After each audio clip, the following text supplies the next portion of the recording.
My name is Audrey Naa Dei Kotey. I am a lawyer and a chartered accountant.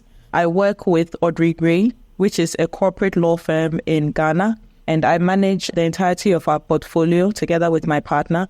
The focus of my firm is on accountancy principles, and all my lawyers are compelled to basically learn accounting principles. The world is quite fast-paced. Everything happens in the blink of an eye. I think the ability to be agile is more important as the world continues to grow and as the pace of things continue to change. It's important that we learn to adjust our preconceptions, adjust our knowledge, and continuously learn, continuously be open to new concepts, to new ideas, and to learn from all areas of the corporate world. Globally, ESG has become the conversation. It's compulsory for companies to apply ESG to their framework. So now accountants are beginning to think about ethical standards, social standards, governmental standards. How do they affect us as a profession? How do they affect our clients? How do they affect our people? So now we are learning more, we are reading more, we are beginning to incorporate ourselves more into the businesses of the people that we work for. When I started, accountancy was more rigid. Initially, auditors just come in and they audit. But now when auditors go in, even within the rigidity of audits, they need to now try and understand the business of their clients to be able to help them to incorporate the ESG, that's the environmental, social, and governmental reports, into their audited books. Now you have people like myself who are accountants, who are working within other fields. We have accountants who are lawyers, who are doctors, etc. And they are not working as mainstream accountants, but then they are able to apply everything that they have from the accountancy body to better the professions in which they are. So I think we've moved from being very rigid to being extremely open and imbibing concepts from other disciplines into the accountancy profession. And I served as the chairperson of the ACCA Ghana Network panel just last year. The accountancy body elected somebody who practices as a lawyer to chair the ACCA Network panel. And that tells you the sort of flexibility that we've come to accept as part of our profession. It's an amazing shift. And I think the accountancy profession is going to continue to upgrade itself up to the point where accountants become the standard. Everybody is going to want an accountant to lead their company because of the versatility that we bring to the table. Ethical leadership would have to come from the top and trickle down. But I also believe it's important that we are able to imbibe ethical leadership into the very culture of the organization. And that means that ensuring that each and every person within our organization knows the ethical rules that we are abiding by as an organization, understands the principles that they need to apply when they are using judgment to decipher whether or not a situation is ethically correct or wrong, and understand how to apply them. A lot of the time when we are talking about ethical leadership, we are not reflective. We are not reflecting on ourselves, and that's the role that we as leaders play.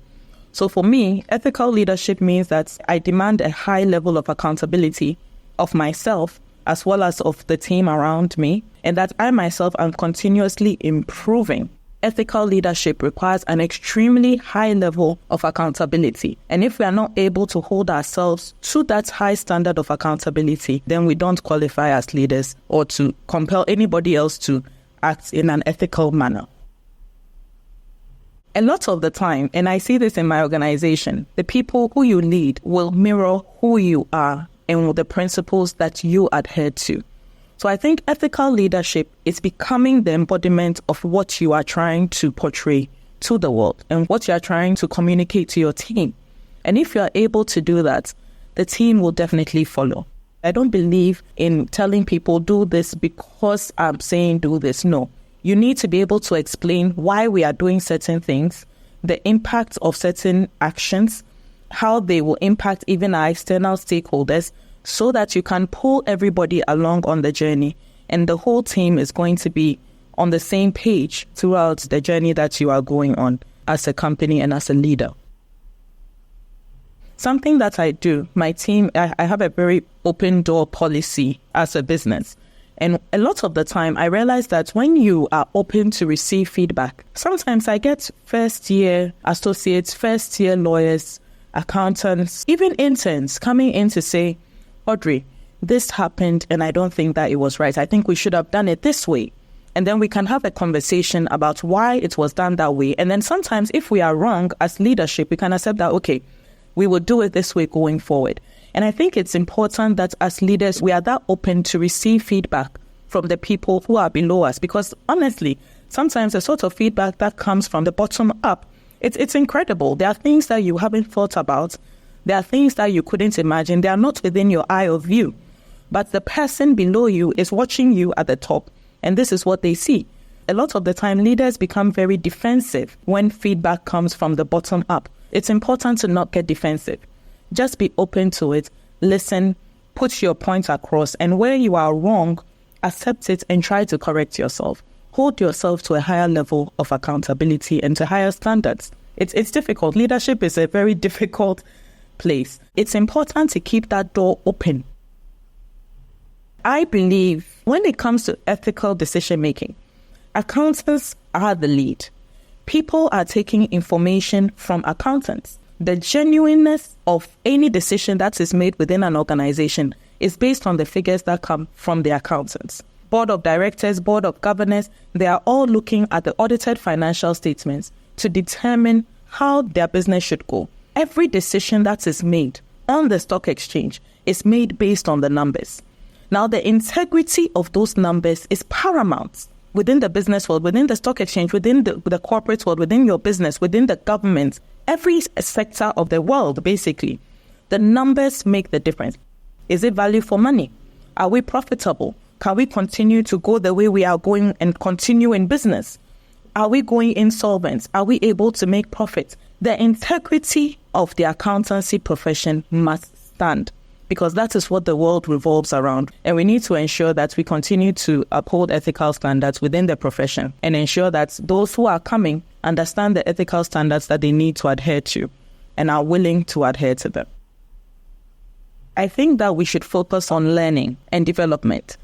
Now, the ACCA ensures that its members continue to do CPDs continuously. But I think we need to be able to ensure that the learning that we are giving to our people, particularly with regards to ethics, is impactful.